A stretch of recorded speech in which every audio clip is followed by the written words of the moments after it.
Semuanya, perkenalkan nama saya Yohana Pistana Mulyani. Kali ini saya akan mempresentasikan masalah-masalah yang terjadi pada siswa di dalam kelas. Jadi, setiap orang pasti punya masalah, juga siswa. Siswa pasti punya masalah untuk dia uh, mengerti materi tersebut. Beberapa masalah yang ada dalam siswa itu akan saya presentasikan hari ini. Yang pertama itu ada anak yang sulit memahami.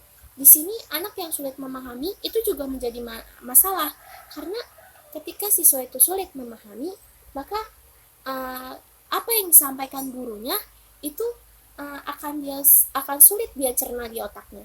Solusinya solusinya itu ya kan permasalahannya mungkin karena ada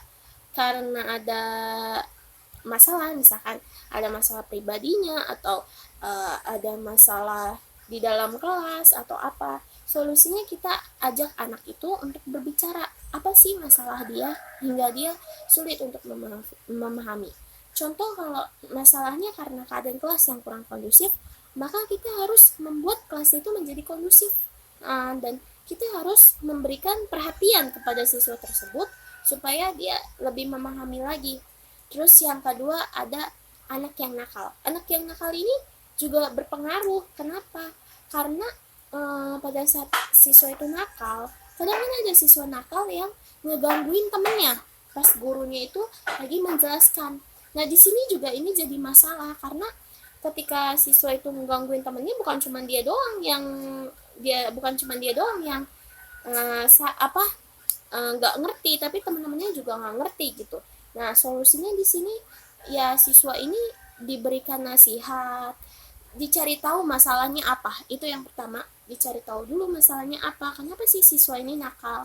Nah, kalau udah dicari tahu, baru habis itu kita cari solusinya. Misalkan masalah dia karena kadang anak yang nakal ini kurang perhatian, sehingga dia itu mencari perhatian. Nah, berarti caranya kita sebagai guru harus memperhatikan dia gitu, supaya dia nggak nakal lagi. Terus yang ketiga, anak yang pemalu.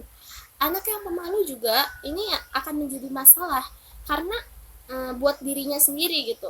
Karena ketika kita jadi pemalu gitu, misalkan saya menjadi siswa, saya pemalu, ketika saya kurang mengerti suatu materi yang disampaikan oleh guru, saya nggak mau bertanya, saya takut untuk bertanya, saya malu untuk bertanya, takut dilihat teman-teman gitu. Nah, caranya di sini kita harus meningkatkan apa ya, semangat dia supaya dia tuh nggak malu lagi gitu. Gimana sih caranya? Ya, caranya itu dengan cara kita memberikan latihan-latihan kepada dia supaya dia nggak canggung gitu ketika dia menyampaikan pendapat. Misalnya dia dibiasakan untuk presentasi di depan, atau ditanya guru. Misalkan kita nanya sama siswa itu, pendapat dia gimana sih, terus dia ngerti nggak sama materi hari ini. Mungkin seperti itu dapat meminimalisir rasa malu dia. Terus habis itu anak yang malas. Di sini anak yang malas ini juga ini jadi masalah buat siswa tersebut gitu. Kenapa? Karena ketika siswa itu malas, dia nggak peduli materi apa yang telah diberikan oleh gurunya hari ini.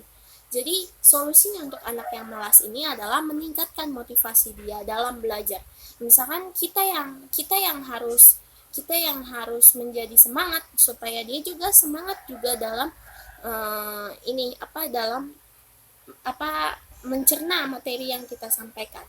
Nah, terus abis itu juga sulit memperhatikan. Contohnya kayak digangguin teman, itu kan sulit memperhatikan. Nah, caranya itu solusinya itu um, kita tuh harus memberikan perhatian ke dia, dan juga kita harus kalau misalkan dia digangguin sama temennya, kita harus memperhatikan dia, dan juga kita harus memberikan pelajaran juga sama temennya gitu supaya nggak ganggu lagi.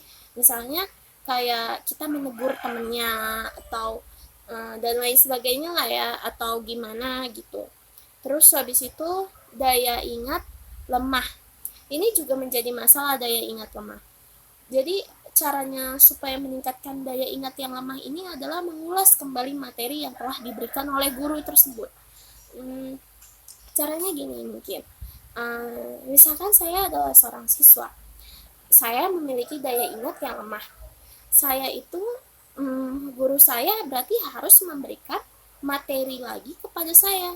Nah, tapi bukan dengan cara, misalkan gini, hari ini adalah pembelajaran pidato. Berarti hari ini pun harus dibuat soal yang mengingat kembali pelajaran hari ini gitu. Misalkan dibuat 5 soal tentang pidato yang tadi disampaikan oleh gurunya seperti ciri-cirinya, penjelasannya, dan lain sebagainya. Itu kayaknya yang disampaikan gurunya, itu dibuat jadi soal. Nah, nanti kan pasti siswa ini malah mengerjakan gitu. Atau nanti kan siswa ini pasti mengerjakan soal ini gitu. Nah, inilah yang dibuat ini bisa jadi untuk mengingat kembali daya ingat siswa ini tuh digali kembali gitu. Jadi siswa ini nggak apa, meskipun daya ingatnya lemah tapi dia tetap harus baca lagi gitu, harus diulas lagi. Nah, cara mengulasnya kita harus memberikan soal lagi ke dia, lalu dia baca lagi kan pasti bukunya, terus nanti pas dikumpulkan kita tes lagi dia udah mengerti belum materinya gitu. Terus abis itu berpikir lambat. Di sini juga berpikir lambat itu akan menjadi masalah ketika kita mengajarkan. Nah, solusinya itu ya kembali lagi kita harus buat kita tuh di luar kelas mungkin harus mengajarkan dia juga, atau dia yang belajar sendiri kita buat soal seperti itu. Jadi kita mengulas lagi pelajaran yang tadi supaya dia itu tahu. Nah, terus kita tanya nggak ngertinya di mana. Nah, yang nggak ngertinya inilah yang kita ulang kembali, karena kalau misalkan kita kalau misalkan diulang dari awal, siswa itu akan bosan. Jadi di mana yang dia di mana yang dia nggak ngerti, di situ yang kita ajarkan lagi gitu. Terus habis itu suka bolos. Ini juga jadi masalah, suka bolos. Kenapa gitu? Karena ketika siswa ini suka bolos, berarti dia nggak mendapatkan pelajaran hari ini gitu.